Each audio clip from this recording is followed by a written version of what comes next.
ये मेरी वीडियो उन लोगों के लिए है जो लोग बोलते हैं इमरान खान हमारी रेड लाइन है और उनको समझ नहीं आ रही कि इमरान खान क्या कह रहा है। हमारे मोहल्ले में ना कई लोग होते हैं वो बात पूरी नहीं करते और हमारे लोग उनके बारे में बोलते हैं ये बंदा यार बात पूरी नहीं करना, इसने इलेक्शन लड़ना है।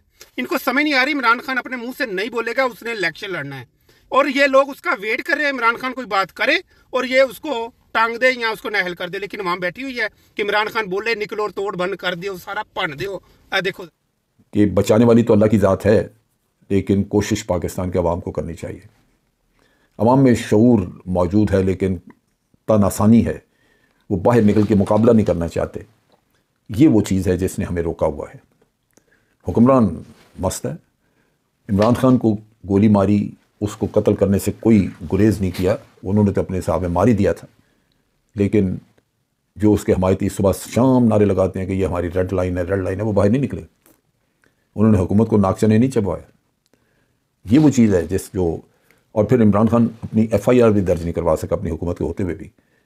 तो ये वो चीज़ है जो कि कातिलों को हौसला देगी कि वो आइंदा भी ये कदम उठा सकते हैं, आइंदा भी वो ह्यूमन राइट्स वायलेशंस कर सकते हैं।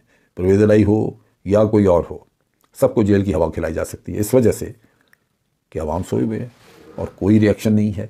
ये वो चीज़ है जिसकी वजह से मैं समझता हूँ कि आज ख़तरात पहले की निस्बत बहुत ज़्यादा है।